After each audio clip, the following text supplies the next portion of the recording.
Good afternoon, good evening, good day. Welcome to Club Carnivore, coming at you from near Edmonton, Alberta, Canada. And you know what? Deanna Raw was supposed to come here, but I don't know if she's stepping in. Maybe she's having some technical difficulties. So you know what? George, my wonderful co-host, and I are going to lead the way. And while we wait for Deanna, we're gonna interview George. George, Hi, good evening. what's Well, going good on with evening. you Good these evening days? from the UK. Yeah, there's a lot going on with me at the moment, Nikki. It's I've had a very exciting few months, as you know. I've come and joined the North American carnivore community, and I that was via the Kilts Health Coaching course that you and I both did, which is why we're sat here tonight, because we're friends for life on that now. So it's been a fascinating time. But I've had to I took a 4-month sabbatical in between the middle of August and the middle of December. Is that 4 months? I think so. Yeah. And basically, I then realized that the money was running out and I really needed to get back to work to keep the roof over my head. So I got invited back to my old job. So I'm now back in construction. I'm working Monday to Friday, 13-hour days. So it's kind of restricted my ability to be as active as I was within the community, but I'm still making the Zoom calls with Dr. Kilts on a Monday night and with Kerry, very importantly, on a Thursday. And I'm doing the second cohort course that we did on a Wednesday evening, which I think will last until the end of January. So I'm keeping very, very busy still. And on Saturdays, I run a small horse racing operation. Sundays I go out for the day with Lainey, and then so it's the reason you're not seeing as much as me is because I just haven't got the time anymore, folks. But it's been great fun. So yeah, I'm curious about the horse racing on Saturdays. Can you tell me more about that? Yeah, Saturday is the main sporting day here in the UK, and horse racing is that's their main day, and it is televised on Saturday afternoon, so on terrestrial television. So what I do is I've got a small group of professional people, trainers, owners, stable staff, one a professional journalist, and together we try and work on it, and we try and make sense of the racing, and we try and find ourselves winners. I do a lot of pedigree bloodstock work. That's my speciality. My friend Andrew Mount, who is a professional journalist and former professional gambler, he actually flags up horses on the basis of trends. My other friend John is a trainer, and he actually had two runners today. It's Sunday, so it was a much smaller meeting, but he had a third and a winner. So we made some money on that, which is very, very nice indeed. And then, so Saturdays is really, Saturday morning is preparing my journalistic type article for the afternoon. And then the afternoon is spent watching the racing. Finishes at 4 p.m. here in the UK. And then I go on live with Rick for an hour or so on Charger Mopar, because he always has a live on a Saturday, and I just pop in to see him because he's my great friend nowadays. And then Saturday evening, it's we have myself and Lainey have a nice dinner of some description. It was a roast lamb last night, and we had exactly. We had the remainder of that today. We did go out for the day as well, and then I went on accidentally with Dr. Kilts this afternoon for an hour as well. I wasn't intending to, but I went in the chat and said good afternoon from the UK, because of course it was. And he said, "Oh, George," he said, "if you fancy coming in, here's the StreamYard link." So next thing I knew, I was on for an hour with Dr. Kilts, and it was great because Rick Charger Mopar turned up, as did Mitch, Old Guy Carnivore. It's been a long time. Oh, okay. Yeah, it was great seeing Mitch. Actually, he was on good form this afternoon because he has been a bit up and down recently with his moods, but he was in good form today. And then Thomas, our great friend Thomas Pruitt, Target Prime Rib, also joined us. So we had a good lads get together, shall we say? It was a good bit of fun. And then I did Carnivore Sunday School with Stephanie and John Espina this evening, and our other great friend Coach Juliet Edens came on. So that was good fun as well. And then I had a little break, coffee, and then I'm on with you. So here I am. Yeah, it's my life is a bit crazy at the moment. So we'll take it from there. Go back to you, Nikki. Have you got any other questions, any other ideas about what you want to ask me about? I'm open to questions. Well, so I'm still curious about the horse racing. So you're sitting there and you're choosing which horse is going to be the fastest runner. Is that what you're doing? Yeah, I'm I'm trying just to wondering find what you're. I'm trying to find the winner of the race, basically on my experience. So Oh, yeah, I have success sometimes, and I am making money, and we are making money. But the great news is that Deanna's just arrived. So Deanna has just arrived. so yeah, Hi, Deanna. that's my update, folks. Anyway, so over to Nikki, and we can introduce Deanna. Deanna, Hi. what's Can happening you with hear you? me? Can you hear me? I can hear clearly now. The rain is gone. I'm trying to set this up to see if can you see the stove? Yeah, I can see the stove. The I can thing see it. with I this can see it. program, I don't know how to make it bigger. We are all like I'm like a What? Yeah. quarter of an inch by a quarter of an inch. I know it's easier when you're on a laptop computer. Yeah. I'm doing mine on my mobile right now. So later I'll be on a computer, maybe in a couple months. But right now I'm on a mobile. But so what are you cooking for us today, Deanna? I am cooking my power breakfast, brunch, lunch, or dinner, whatever you want. Beef, butter, bacon, and eggs. Mm. That's good for everything from fertility to energy. And so it's basically a beef and bacon scramble Mhm.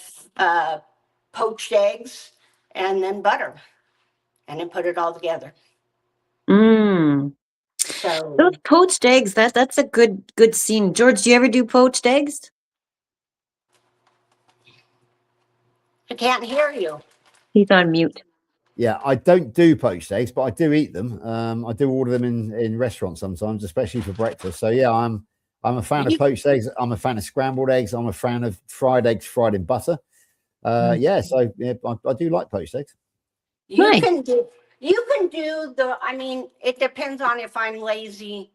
I'll just throw the eggs in with the scramble and it works fine. But when I do the poached eggs, I like to have that yolk runny, and Yeah, I can cook them just right, put them on top of my bowl with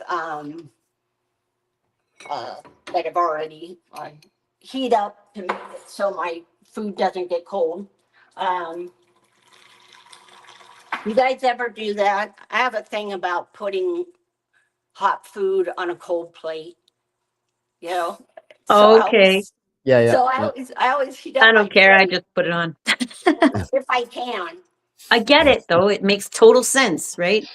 Yeah, because then it's like cold in a matter of a few minutes. Well, So yeah, it makes total sense. I just forgot, and thanks for reminding me. I might just adopt that. Yeah, it's true. When I was growing up, it was actually my father always insisted on heating the plates up before serving warm food onto warm plates. So yeah, it was always they always sat near the stove or maybe in the stove for a couple of minutes beforehand. So yeah, it is a good tip actually. Or It with the does work. tea, uh, heating the cup up with water first, hot water yeah, first, and yeah, I've tea done or that. coffee. Yeah, if you want your coffee or tea to stay warm longer, then you need to start with that porcelain cup or whatever you're using. Yeah, totally makes Heat it sense. I up. just never thought about that really with the plate, but it's a good idea. So I I really like haven't. the layout of your place here. You Oh, got lots of open light and looks like you have yeah. a beautiful home. Can you see? Yeah, we were kind of forced to do a remodel because I had a kitchen flood and it showed up with mold and it buckled. I had old 3/4 inch solid um, oak um, flooring. Oh I mean, wow. 3/4 inch, and it buckled. It just, Oh the wow. whole thing just buckled. And so this was an old house. We've been in this house for 30, 32 years. And Oh, wow. we renovated here and there as we could go, kind of design on a dime. But this last one, it's kind of a mess a little bit, but I'll It's show gorgeous. you. Oh, it's lovely. Yeah. My Yeah. and I my love the island.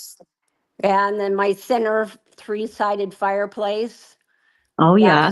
That's my jewel. It heats up the house pretty darn good. Yeah. And so it's very open. And so I love the that, open floor pan. that keeps me working though. We got a little bit of help for insurance because of the flood, but it went beyond that. But so should I start cooking? Yeah. Sorry, Sure.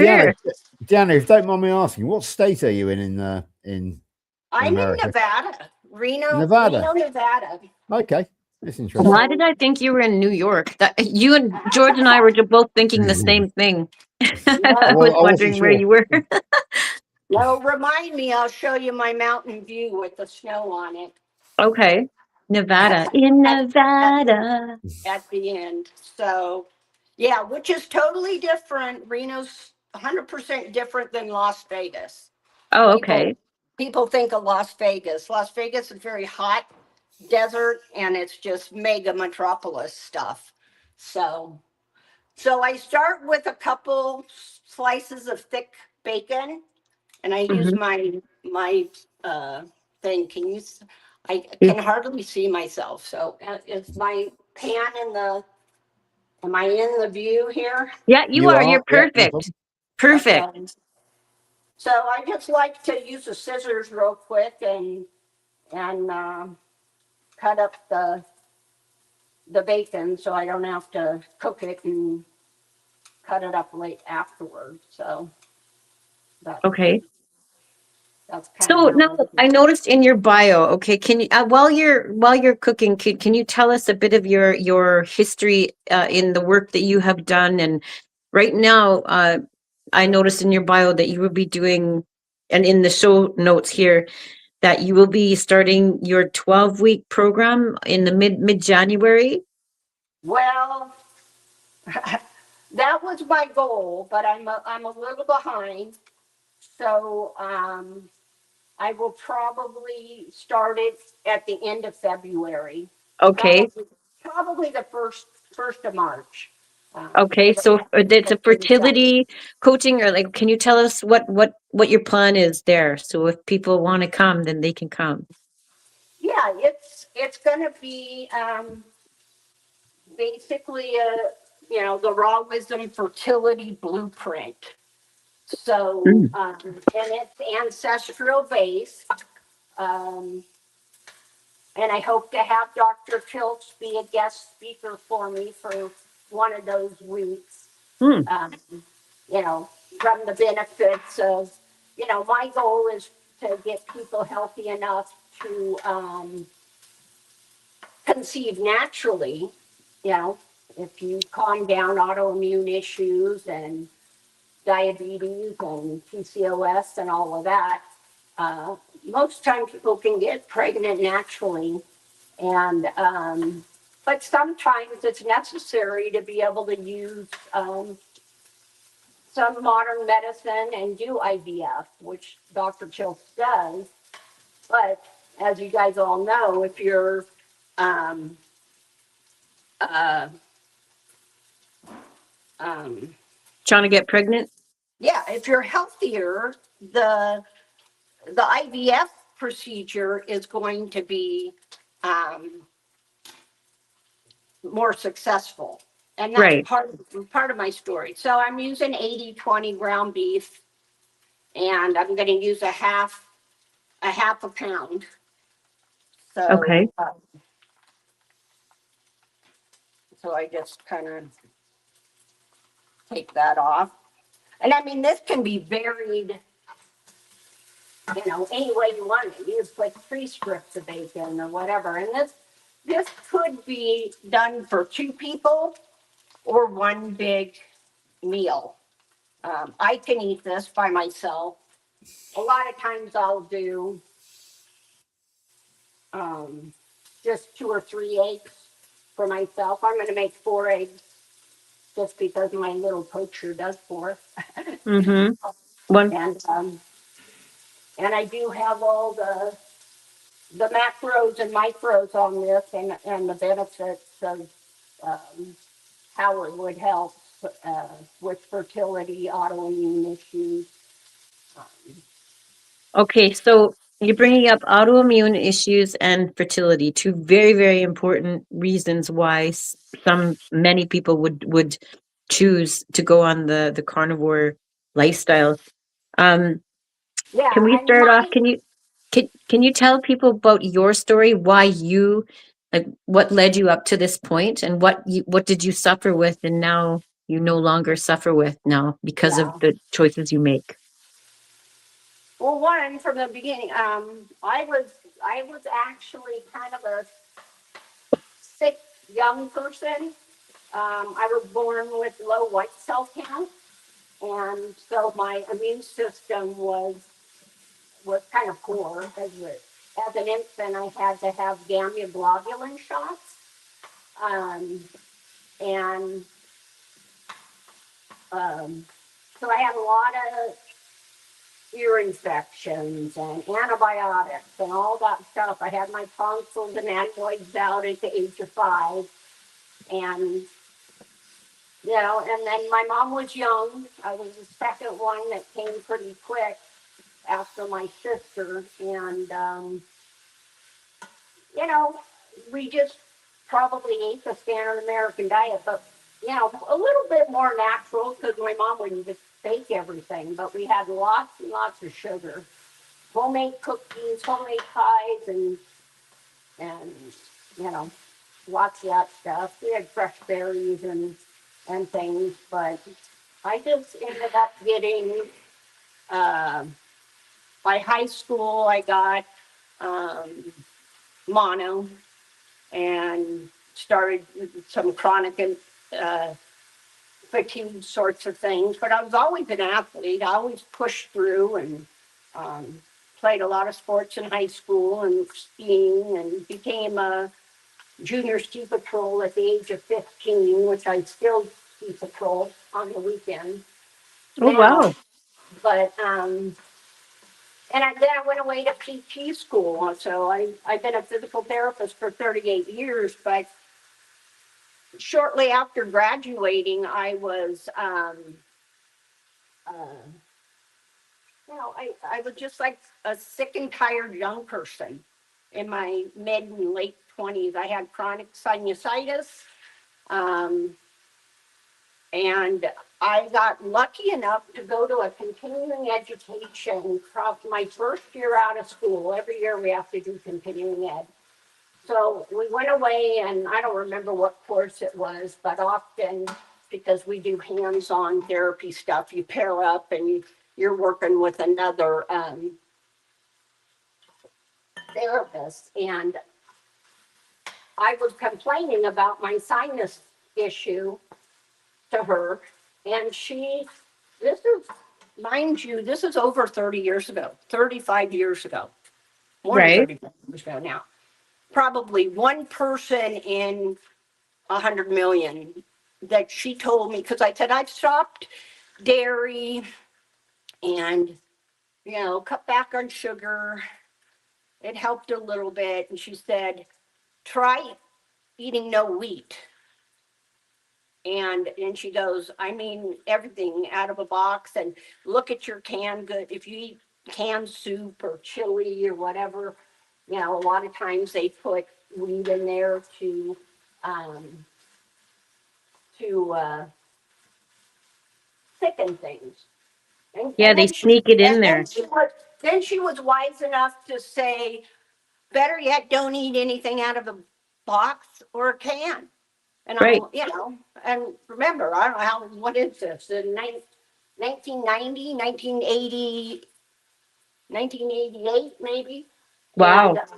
so, so I was miserable, and I'm like, okay, I'm going to do this. And meanwhile, I was trying to keep my weight down by having like a piece of toast for breakfast, an open faced sandwich for lunch, and a naked chicken breast on a salad for dinner.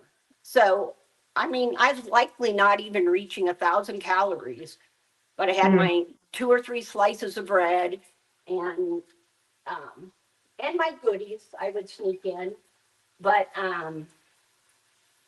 so I got to bring my little poacher to boil. So turn that up, and I can turn my. So you weren't eating a lot, ingesting a lot, right? Some people say calories, some people go by weight, but you weren't eating a lot. You probably No, weren't I enough wasn't, and I eating. wasn't ever. I probably gained the 15, Hello, 20 pounds Matthew. in college. What? Story. I said I was never really that overweight, but I put on probably 15, 20 pounds in college, and I could get maybe 10 pounds off, but I was always trying to get the last 10 off. So when I did this, I can't remember if it was the third or the fourth morning of no dairy, no wheat, and I also took out sugar. Um, I woke up with my head clear for the first time in years.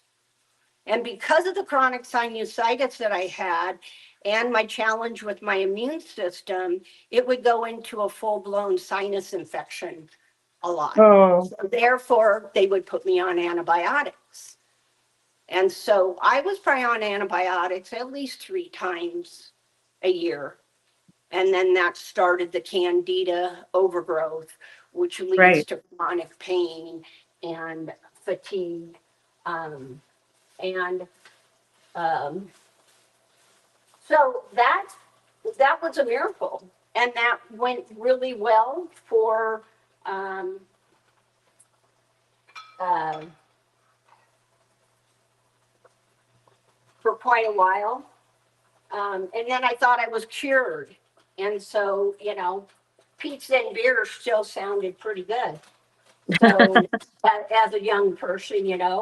Of course. Um, so, anyway, it's made that too hot here. Um, so let me I'm going to put my eggs in. Okay, she's putting the eggs. So Matthew, Tremblay, welcome, welcome, welcome, and everybody else who's joining or in the future. um, she's making poached eggs with hamburger and bacon. So you can have this any time of the day. It's really good. Yeah, it's a great dinner. It's so satisfying. It's like you eat it and it's just, you feel fed. You get the nutrients, you get the fat, the cholesterol, the protein, which all supports our hormones and our brain function. Good for us people in our age for our dementia prevention. Shoot, I broke one of my yolks already, but so And salt. I like Celtic sea salt. yeah, Or Redmonds I use, or change things up. But I know that, and I put this on, and if I do,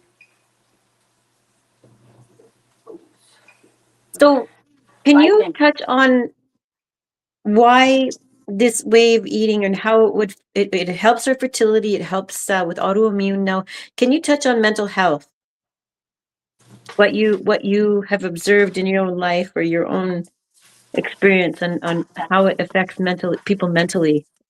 Well, first off, I mean, just going on the autoimmune issues is because I went back and forth. It helped a lot with the sinusitis, but then later, just going on and off of um,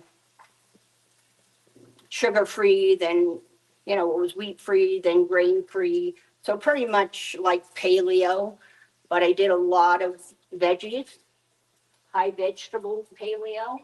Um, so anyway, one day I woke up and my throat was swollen, my face is swollen, and I can't swallow. Oh And no. I had to go on a steroid dose pack, and then they ran a whole bunch of blood tests, and it came back with antibodies for rheumatoid arthritis and Crest variant scleroderma. Plus, I also had hypothyroid, which was likely Hashimoto's, and had started on thyroid medication. But as a therapist, I know what rheumatoid arthritis looks like, and scleroderma is kind of rare, but I've seen it. I've worked with people with it, and it's not good. It causes scarring of the skin, the connective tissue. It's excessive collagen, and it will cause scarring and sclera and derma. Sclera is like scarring, derma is skin or tissue. So the lining of your lungs, the heart, blood vessels can be involved. So so immediately I got a rheumatologist, a cardiologist, had to go for a pulmonary function test and see a pulmonologist. They wanted to do echocardiograms every year. And when I went and saw the cardiologist the first time, I said, well, how many scleroderma patients do you see? He goes, I see all of them. I'm the guy, because like I said, it's rare. And I said, so what do you do? He goes, well, we start with medications, and then when it advances enough, we'll give you a pump to, pump in constantly medication, which would cost me about $2,000 to $3,000 a month. Oh my goodness. And right then and there, I declared that I was going to be the poster grandma of scleroderma, saying you can beat scleroderma. Because it just was like, he was just like, matter of fact, oh yeah, we just pump you full of these very expensive drugs and we try to manage it. And so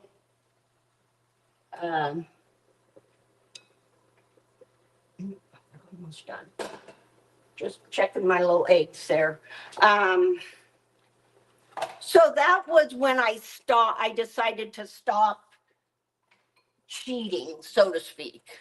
It was like, I had like I said, this was 35 plus years ago. I realized that wheat and grains and sugar and everything was not a good idea. And so, but I would be talked into, oh, it's a birthday party, it's a this or that. And so you would just do that. And it wasn't until later on, I actually went through a lot of functional medicine training and classes.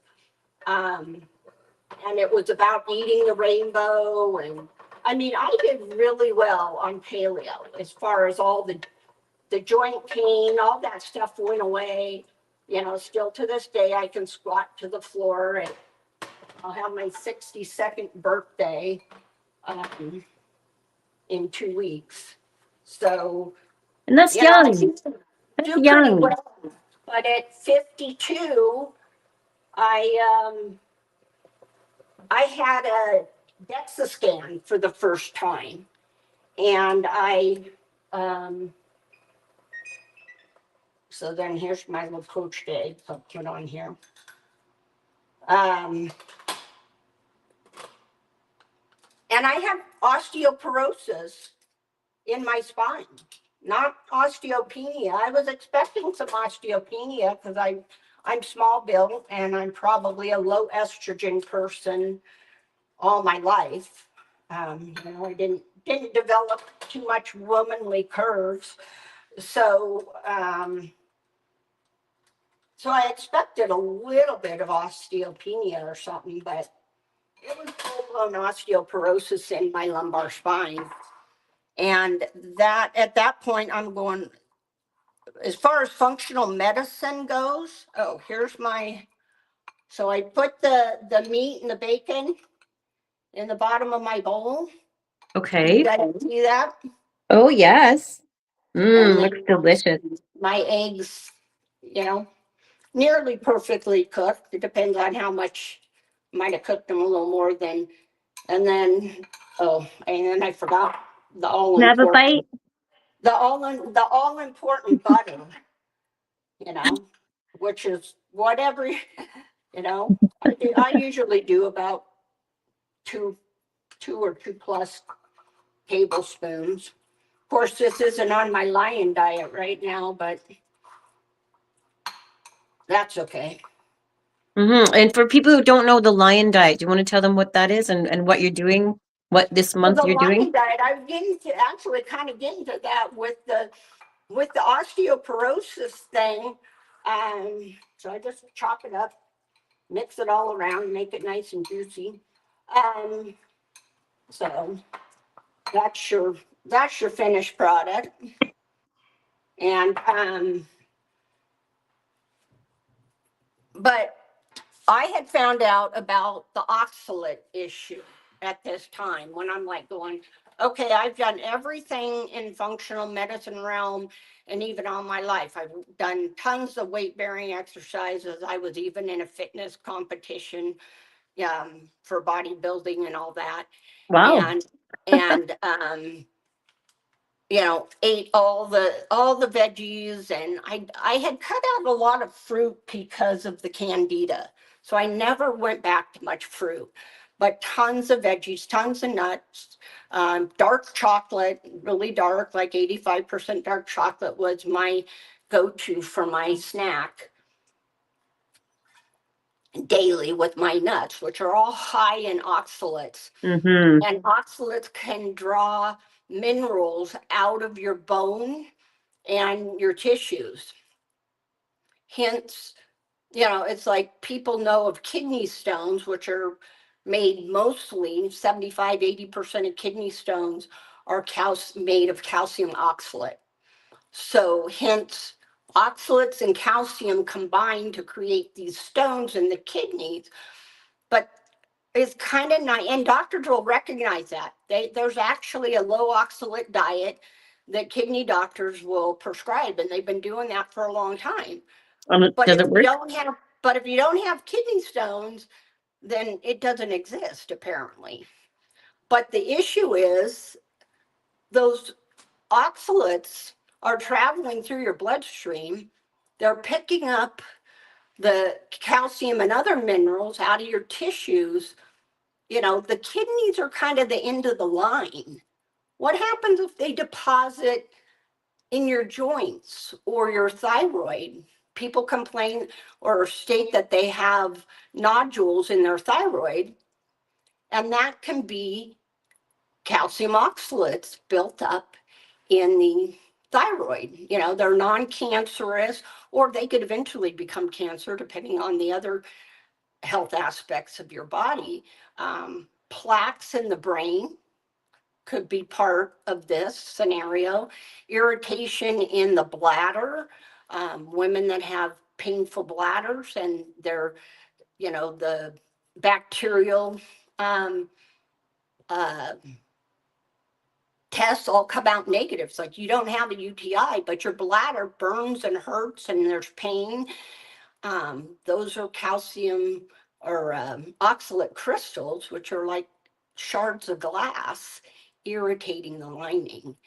And it's kissing cousins with uric acid, because uric acid, people know of that related to gout, like a gouty toe or gouty arthritis. Well, there's pseudo-gout. Pseudo-gout would likely be oxalic acid in the joints causing those problems.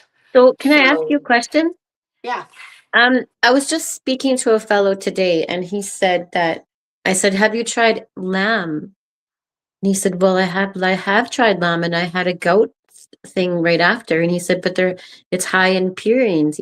And I said, "Well, have you ever tried fasting? Like maybe it's, if you fasted, like would do you think that you'd have a different result with the lamb after you fasted?" What would you say to him? For fasting or for eating lamb and goat? Goat. Yeah. to Well, address his gout, like, because he said the lamb, it irritated him. He had a gout attack after he had the lamb. well, was he just eating lamb, or what was he He said it eating carbohydrates and sugars with that? with it. He said he just had lamb, but I was thinking that his body was probably responding to probably carbs and stuff that he'd had maybe prior. Yeah, Like it you'd can have to be, know and how much. it may not have been the uric acid from the purines, so to speak. But I don't know where he was, because you can have the oxalate dumping or the uric acid, the thing. So it would be hard, because we've kind of proven that a carnivore diet, most people get rid of their gout. Now, Hmm. I think when they have a gout attack, once they've been on carnivore for a while, I believe that it's the oxalate dumping, or maybe there's a uric acid dump kind of too. But they think it feels like gout, it looks like gout, and it's probably, though, driven more from the oxalic acid than the uric acid. But either way, Oh. Dr. Perlmutter, who's a neurologist, wrote the book Drop Acid. Has Mm-hmm. anybody heard of that one? No, So no. he was talking about uric acid. And just like Sally Norton went back to the books of 1940s and stuff to find that they actually recognized oxalate overload and the damages and even death from it. Wow. Dr. Perlmutter was researching uric acid as a link to cardiovascular disease. Because of that, so uric acid and oxalic acid both have those, under a microscope at a very microscopic level, those sharp shards. They look like two-sided, toothpicks, but, microscopic. And so even Sally, I think, referred to as, like, if you can think about it, like, say, like glass sand going through your blood vessels. Oh, So wow. there's an irritation, if you can think about that, almost like your blood vessels having sandpaper against them. Hmm. So that's what causes inflammation in the endothelium, the lining of the blood vessels, which causes inflammation. Leaky And gut too, right? yeah, that would be in that part. But the thing is it goes all over your body. That's why we can't think, oh, it just causes kidney stones. Well, no, that will wear down your gut lining as well. But in the vessels where Dr. Perlmutter was talking about this was, and I know this from the hierarchy of the brain to protect tissues. Hierarchy is your blood vessels number one. Then it's nervous tissue, and then the rest of the body. But if you start to have leaky blood vessels, plaque comes to your rescue. Cholesterol and calcium and things like that create plaque, it's the Band-Aid. That plaque buildup in the blood vessels is your body saving your life. Because if those blood vessels bleed out, you don't do very well. Right. So cholesterol is needed, and so it is a sign. Instead of saying, oh, you've got atherosclerosis or your CAC is high or something, it's why do you have that? Not, oh, what medication can we give you to try to Mm-hmm. fix that, right? Right. So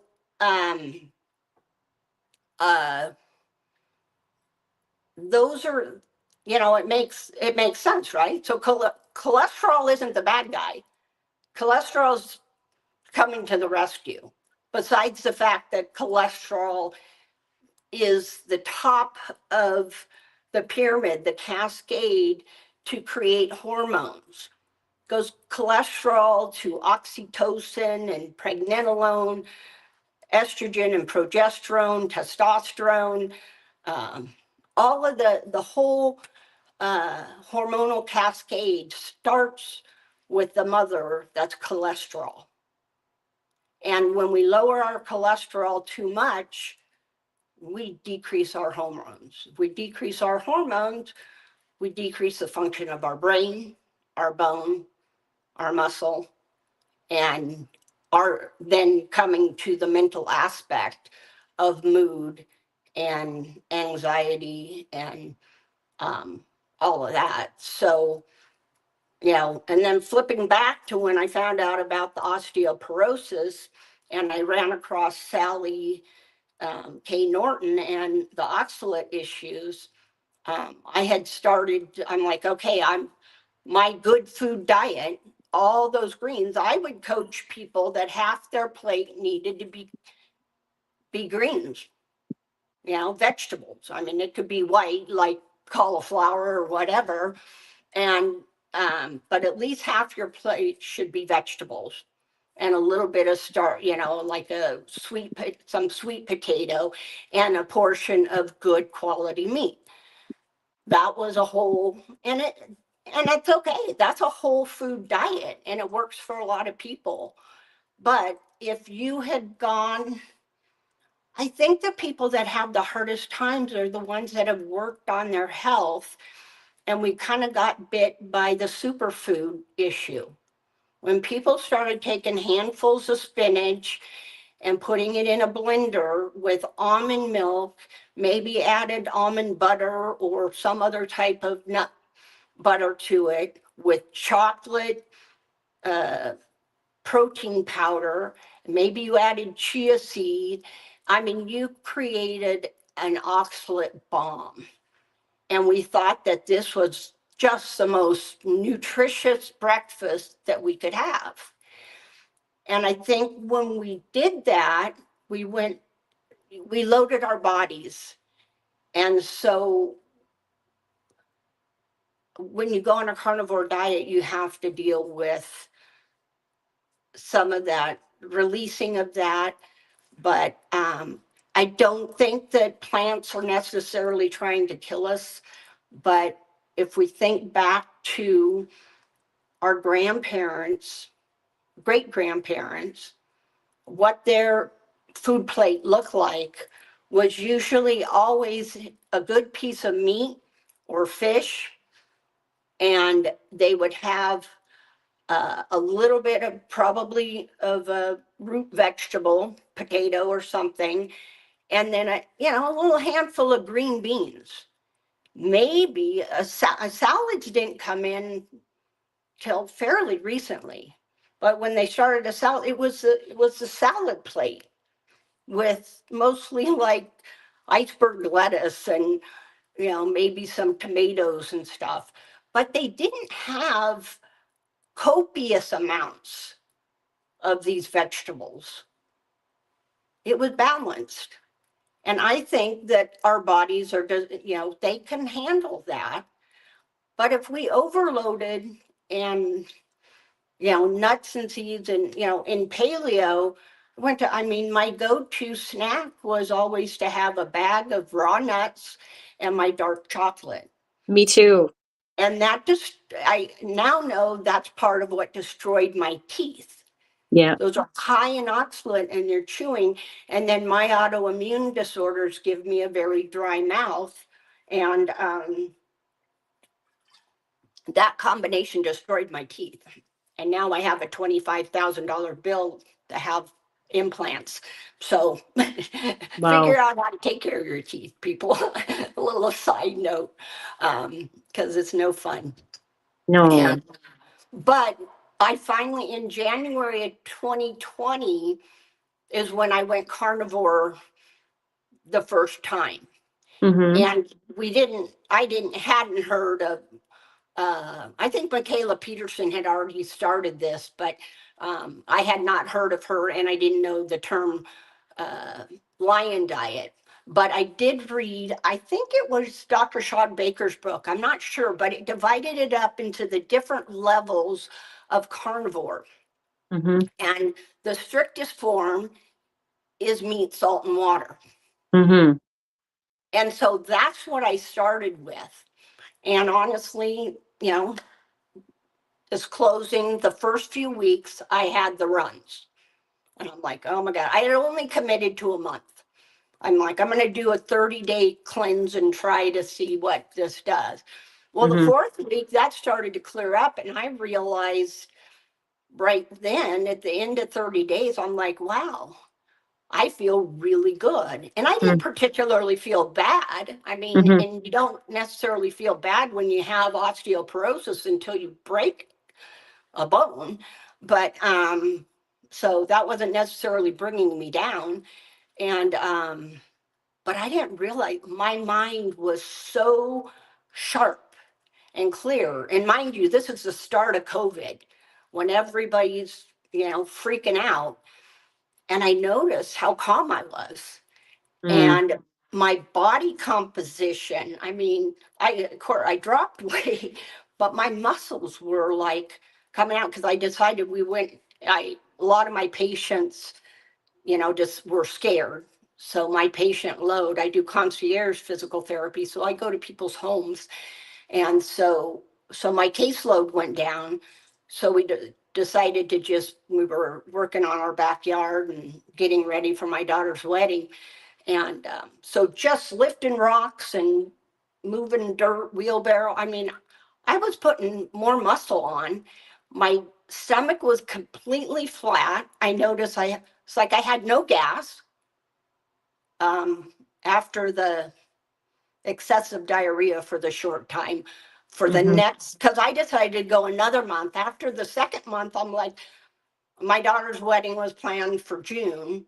So into June, and I'm like, I'm going to go to then, which would make 6 months. And so I pretty much did meat,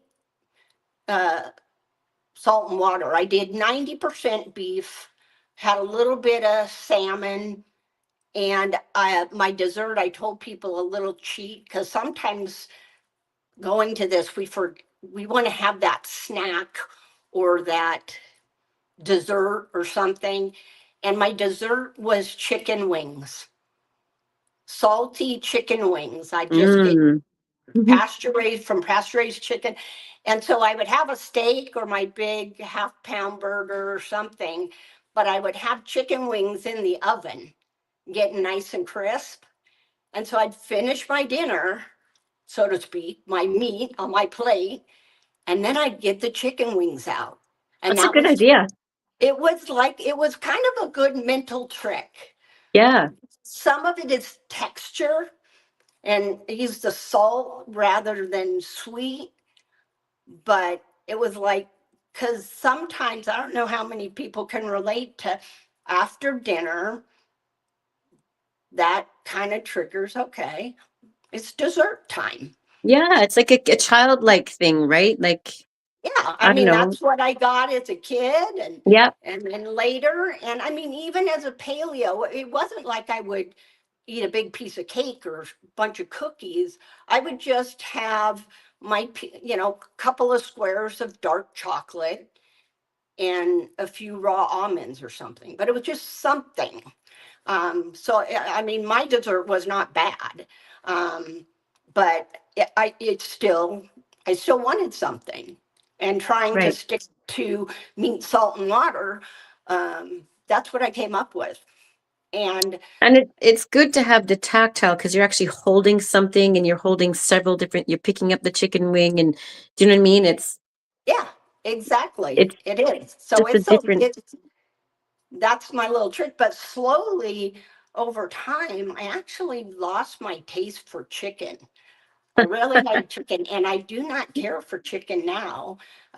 We did you, have chicken wings over the holidays, um, and I like those, but and the fat and the skin on those are, I think, is a good snack or treat or part of a meal. mm-hmm. Still, but as far as chicken, I just I don't know, and I've gone more towards pork. Um, Pork is a part of like is the highest natural density of B1, of thiamine, which a lot of people are deficient in. Mm-hmm. So when I learned about that, I'm like, okay. And I also, pork can kind of freak me out just how it's raised. And I don't think it's Yeah, very ethical. right. Yeah, But absolutely. I order through a company called Wild Pastures, and they let their pigs roam and forage. That's And good. and then we have a local place here that does, what are they called? Red Waggle or something. Yeah, we got a Christmas ham from them one time, but when they process their stuff, they do put sugar in it, but Oh, it's very ethically raised. So I don't get stuff from them very often, but I would I would love some grass-fed pork because I question because people don't know I'm a type 1 diabetic, so I can tell to the T, like when I have certain things, I get a clear signal that there's something off about it. yeah, And and they're not so much grass fed. They still feed them vegetables and stuff out there, but they forage. The mm, pig forages for whatever's in the ground and things, but they're not the same as, because they don't have the stomach and the digestive tract like a ruminant animal. right. Um, but just like the different in the pork and what they're fed, because they Mm-hmm. could be fed corns and grains, It makes that a difference. like Yeah. the eggs that I use are soy free and corn free. Mm, And a lot of people I found that were sensitive to eggs. Like I didn't eat eggs for probably 10 years. And I didn't eat eggs on the carnivore diet until I was well past my second, probably third year. I reintroduced eggs and I found these soy free, corn free eggs. And I've been able to enjoy them since. And when I meet people that say they can't do eggs, I had a Parkinson's patient and her husband, I was talking to her about changing her diet and talked about eggs. And her husband said, yeah, I wish I could eat eggs. I can't tolerate eggs. And I told them about these soy free, corn free eggs that you could mm. find at Sprouts Market. And lo and behold, I didn't know what he'd do with it, but I came back my next visit with her. He was so excited. He said, oh, I got those eggs and I could eat them and they Oh, didn't wow. have any problem. And my mom, years and years ago, she couldn't do eggs. They give her the runs. So she never do eggs. Right. Okay, so it looks like we've just lost Deanna. Maybe her phone has died or something, but we'll just keep on here. And if anybody wants to step up and say hello, you're welcome. Let me see if I have a link here in case some of you are watching you and you're not. Oh, there she is. Yeah, Anyway, you all sorry. are And welcome I got a to come up call, on stage. but here, oh, I got, shoot, now I lost my eggs. Right there. I'm my husband's going to eat the breakfast or my mix. I don't know where he was, but Oh, what you just so made? He's but gonna eat it? the eggs with my mom, she she was so funny because she'd say, "Oh yeah, if I feel a little backed up and I'm going to stay home, I'll eat a couple of eggs." And she'd use it as a laxative on Oh, purpose. But they lived on the McKenzie River in Oregon, and a neighbor came by with eggs from her chickens. And so my mom, giving them to her, she says, "Oh, thank you," and puts them in the fridge. And, she didn't say, "Oh, they give me trouble" or anything. She just, was thankful, put them in the fridge. And she's like, "Oh, I'm feeling backed up. I'm going to eat some of these eggs." Well, nothing happened. And so oh, she ate eggs the next day.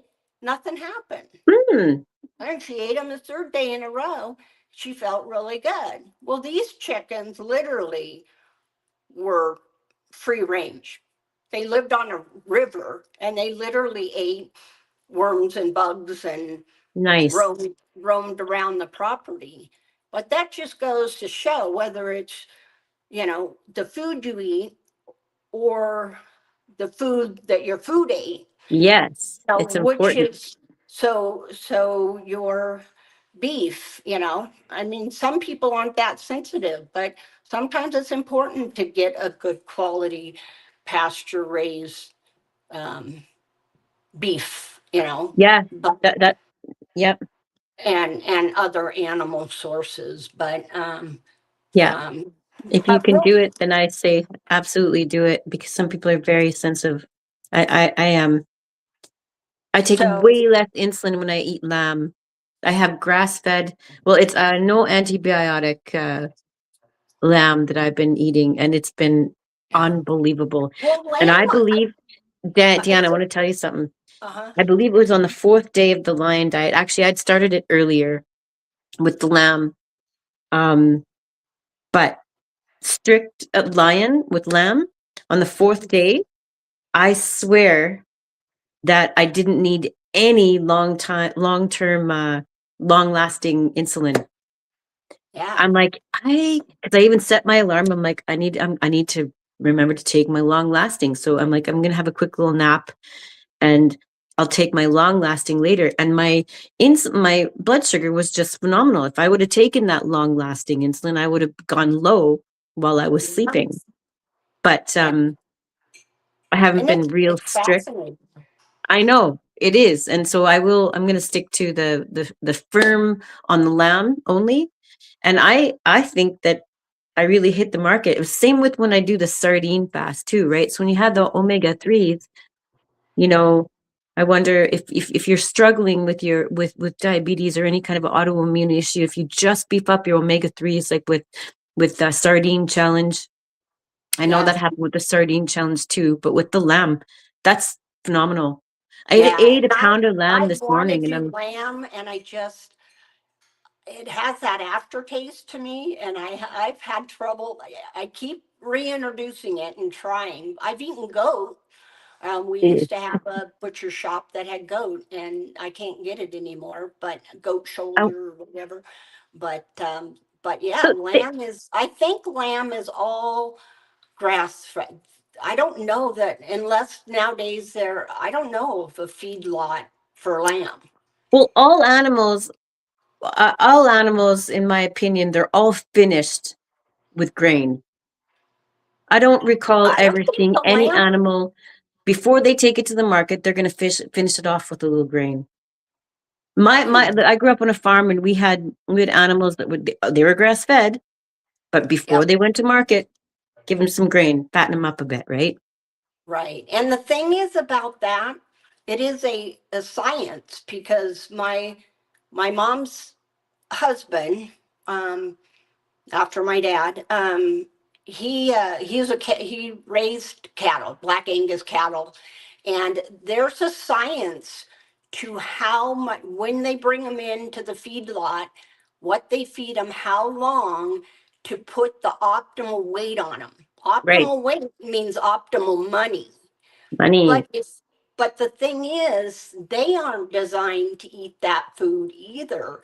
And if they were to feed them too long, they get sick and they will die from eating those grains. And Yeah. that's also why they added the antibiotics. So there's antibiotics in the grains, one to keep them from becoming ill and dying right at harvest time, but also it was an observation by the animal husbandry people that when they did have sick animals and they put them on antibiotics, they got fatter. I They guess just that would make sense. it Well, was an observation. Yeah, well, and it's don't you like think the body so. would be recognizing a foreign substance, which would the body would create more insulin? Yeah, and they have a microbiome as well, and whether that affects that. I mean, people who've been on antibiotics tend to struggle with their weight more so than people who don't. Hmm. But they just made that observation. So somebody came up with the wise idea, we'll just add antibiotics to the feed for all of Hmm. them. Interesting. So I not only the grains put more weight on them, but the antibiotics put more weight on them. yeah, I never thought about that, but that's a really interesting observation. Yeah, for sure. So we're just at the top of the hour now. I want to thank everybody for joining us today. If anybody wants to step on stage, I've maybe got about another 5 minutes, and otherwise we're going to wrap things up today. Deanna made us a beautiful bowl of bacon and poached eggs and hamburger. It's a great meal. Something like this is great to at any time of the day. If you want to have one meal a day, seriously, you can just live off that. Like, because some people would be, I can't believe that you can live off one meal a day. But if you have a nice, good portion of meat, eggs, and bacon, your body, you can survive the whole day. It's going to take a long time for that to digest. As a Yeah, and diabetic, a real quick breakdown of the macros for that meal. It's about 1,100 calories, 75 to 80 grams of protein, 85 to 90 grams of fat, less than 2 grams of trace carbohydrates, no fiber, 0 net carbs, of course. But so your fat would be 70 to 73%, protein 27 to 30%. So it is ketogenic, insulin quieting, appetite regulating, hormone supporting. And, you know, the eggs and the butter, all that stuff, as far as fertility, it supports ovulation, sperm quality, immune tolerance and pregnancy, thyroid signaling. There's natural vitamin D in the eggs and the butter. Vitamin K2, again, in the butter and the eggs, calcium into the bones, teeth, and fetal skeleton, and it protects maternal arteries. Vitamin E is naturally high in egg yolks and helps with ovarian and sperm membrane protection. So, and then all the other things, there's high in B12, B6, B2, B3, choline, what else? There's, you know, some potassium, phosphorus. So all of this helps with stabilizing blood sugar and low insulin burden, hormone substrate sufficiency, reduces inflammation, mitochondrial support, satiety without restriction, and fertility supporting. So I mean, you know, 1,000 calories, you could either have more if it was going to be one meal, or, but, you know, if you want to get 2,000 calories, or if it's a smaller meal, you can split that, you know, make it smaller, but break it down. And hopefully after, Nikki, you do your lion diet, things stabilize again for you super well, and then you slowly reintroduce things. Look for soy-free, corn-free eggs to add back in, and then your body, you have more variety. But it's awesome that you're feeling so well and noticing your changes. it is amazing. And you know what I did? I've added some pork rinds this past week. And like when I was on the lion diet, just like the lamb, my tummy was just it was so quick, that flat, no fat on my tummy. And the past week I've had some pork rinds, and that's how quick the body responds and makes fat just by eating the pork rinds. So now all I have to do is just stop the pork rinds, and that fat will just melt right off. But Yeah. if that's It's the treat that I interesting. give myself, I'm not going to be worried. It's not chocolate cake. So, pork rind is okay with me, but I'll just get back on the wagon. No problem. But Yeah, and just watch for, you know, were you a high oxalate diet before you started this, or not so yeah, much? yeah, because I was a vegetarian. No, that's And right. so Yeah. I did the smoothies and nuts and smoothie girl a year before being diagnosed. I worked out. I was doing, like, I'd go to the river, I'd walk around, I'd do stairs, and all of a sudden I started getting fatter. Like, I'm like, what? Mhm. I'm eating smoothies, right? I did the smoothie cleanse one Oh, January. That destroyed me. Destroyed me. And I made my whole family do it. And my husband like lost like 15 pounds. I mean, he wasn't overweight at all. He was slim. I mean, he was so mad at me. But as far as I mean, I hadn't had issues with candida, but doing the smoothie thing with the fruit in it brought my candida back, and it took me a while to rebalance from that. But I mean, yeah, some people have done well with that. They've yeah. treated the cancers, and I don't understand the mechanism necessarily of having so much fruit I on don't understand either. cancer. Um, and whether those people have lasting benefits, they got some benefits, but do their cancers come back with a vengeance Right. later? You'd have to see a long-term study. Yeah, well, and those are Um, all very hard to do. right. So I'd like to thank you for coming, Deanna, and everybody who's listening. Drop a comment and tell us where you're from and what you want to see, right? And if you want to get on the Let's Eat challenge, what happened is she's cooking for the PhD project, the documentary with Homestead How, where they're raising money for the documentary. So what she's done is she's donated to the cause, and then this is what she's doing in order to be part of the Let's Eat challenge. So yay, Deanna. She's And already made her I donation. can't wait. The movie should be coming out soon, Yeah, right? yeah. And our goal is to raise 100 grand. So just keep going, right? So he's going to keep producing stuff, his stories, his books. And so the idea is just to keep ensuring that and supporting him, saying, yay, keep going. We like what you're doing, right? So it's Yeah. a labor of love. So if you want to join us, you can email me at info@laughtercore.ai if you want to get in the game. So you can bring your company on. If you have 50 people in your company, bring the 50 people. If you have 3, bring 3. If you bring 1, like Deanna, well, maybe she has more, but right now we see her. She's coming up representing her company, right? And so yeah, if you want to get in the game, just email me at info@laughtercore.ai.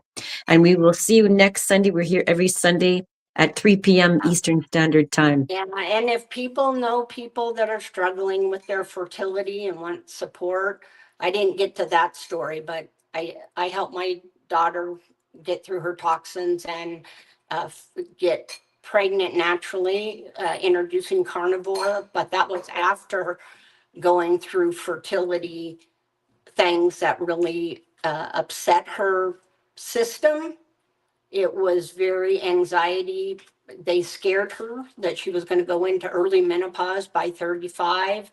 And so she got one healthy embryo that was frozen.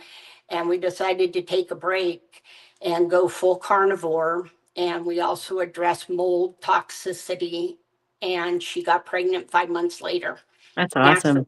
took a full term baby boy, and then 2 years later she decided to use the egg or the embryo that had been frozen for just over 2 years, Wow. and we continued doing the same diet lifestyle protocol, and that one embryo took, and full-term baby girl. Wow. And the So odds cool. of one embryo taking the first time is less than 20%. Mm. So I do credit the carnivore diet lifestyle, but also making sure if there's mold toxicity or Lyme disease or any of those things, those need to be addressed also. Okay, so if people want to get pregnant with your help, how do they contact you? I don't know if I just hang on a minute and make sure, like, if you just wait within by the end of next week, I just don't know if it's activated. I just started a new my Why don't you send me the Deanna. link and I'll put it in the comment so people can click on this episode and they can find it in the link. I'll just put it there. Right. Once you have it, just send it to me. Yeah, it'll be Deanna at rawwisdomfertility.com. Okay.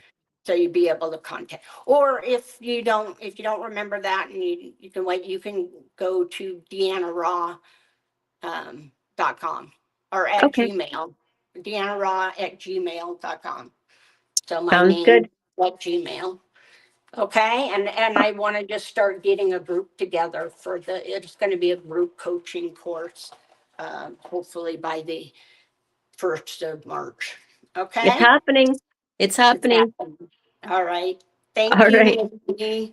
Thank you so much for your time, and everybody have a great life, healthy life. Stop it now. Eat meat. Bye-bye. Bye.